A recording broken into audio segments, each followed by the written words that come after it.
Mega 9 TV. నేను మీ జనని. దేశంలో నానాటికి పెరిగిపోతున్న నక్సలిజంపై కేంద్రం ఫోకస్ పెట్టిందా? 2026 నాటికి నక్సల్స్ రహిత దేశంగా మార్చే ప్లాన్లో కేంద్ర పెద్దలు ఉన్నారా అంటే అవుననే సమాధానాలు వినిపిస్తున్నాయి.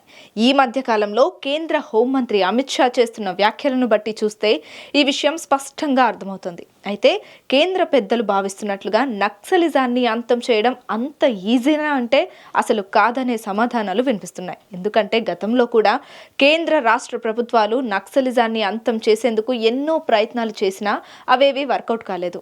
మరి గత ప్రభుత్వాలు చేయలేని పని మోడీ సర్కార్ చేసి చూపిస్తుందా?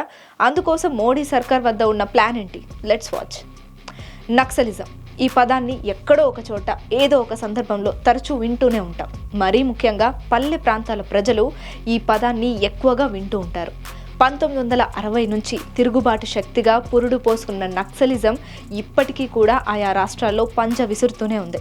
1967లో పశ్చిమ బెంగాల్లోని నక్సల్ బరిలో మొదలైన నక్సల్ నినాదం ఆ తర్వాత దేశవ్యాప్తంగా విస్తరించింది. మొదటి రోజుల్లో భూస్వాముల అక్రమాలను నిలదీస్తూ పేదలకు అండగా ప్రజా యుద్ధంగా పేరుగాంచిన నక్సలిజం కాలక్రమేణా ప్రభుత్వాలను నిలదీసే శక్తిగా ఎదిగి ప్రభుత్వాలకు కొరకరాని కొయ్యగా మారింది.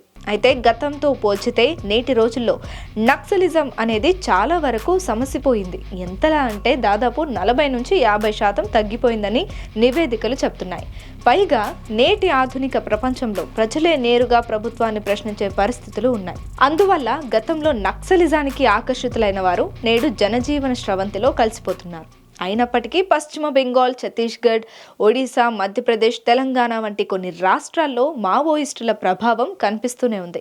ఈ నేపథ్యంలో నక్సలిజాన్ని పూర్తిగా అంతమొందించేందుకు కేంద్ర ప్రభుత్వం అడుగులు వేస్తోంది. ఇప్పటికే నక్సల్స్ ప్రభావిత రాష్ట్రాలపై కేంద్రం స్పెషల్ ఫోకస్ పెట్టినట్లు తెలుస్తోంది.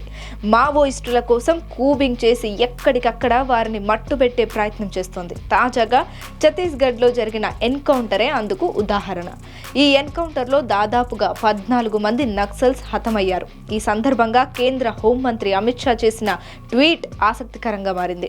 నక్సల్స్ ఫ్రీ దేశంగా మార్చేందుకు జవాన్లు చేసిన ప్రయత్నం విజయం సాధించిందని, సిఆర్పిఎఫ్ నక్సలిజం ఇండియాలో తుది శ్వాస విడిచే పరిస్థితిలో ఉందని ట్వీట్ చేశారు. ఇకపోతే గత కొన్నాళ్లుగా నక్సలిజాన్ని అంతం చేయడంపై కేంద్ర ప్రభుత్వం గట్టిగానే దృష్టి పెట్టింది. 2026 నాటికి దేశంలో నక్సలిజం పూర్తిగా అంతమవుతుందని అమిత్ షా గతంలోనే స్టేట్మెంట్ ఇచ్చారు. అందులో భాగంగానే నక్సల్స్ టార్గెట్గా మిషన్ 2026 స్టార్ట్ చేసినట్లు తెలుస్తోంది. మావోయిస్టు ప్రభావిత రాష్ట్రాలపై ఎక్కువగా ఫోకస్ పెడుతూ వీలైనంత వరకు నక్సల్స్ను జనజీవన స్రవంతిలో కలిపే ప్రయత్నాలు జరుగుతున్నట్లు వార్తలు వినిపిస్తున్నాయి. అలాగే నక్సలిజాన్ని ప్రేరేపించే నాయకులను ఏరివేస్తూ ఇంకెవరూ నక్సల్స్ బాట పట్టకుండా సరికొత్త విధానాలను కూడా అమల్లోకి తీసుకురానుందంట కేంద్ర ప్రభుత్వం. ఓవరాల్గా 2026 నాటికి నక్సల్స్ రహిత దేశంగా మార్చాలనేది మోడీ సర్కార్ ప్లాన్. అయితే గతంలో నక్సలిజాన్ని రూపుమాపేందుకు కేంద్ర రాష్ట్ర ప్రభుత్వాలు కృషి చేశాయి. కానీ గ్రామ స్థాయిలో నక్సలిజం విస్తరించడంతో సాధ్యపడలేదు. ఈసారి రాజీ పడే ప్రసక్తే లేదని, నక్సలిజాన్ని 2026 నాటికి పూర్తిగా మట్టుబెట్టి నక్సల్ రహిత దేశంగా మార్చుతామని మోడీ సర్కార్ చెప్తోంది. మరి ఎంతవరకు సాధ్యమవుతుందో చూడాలి.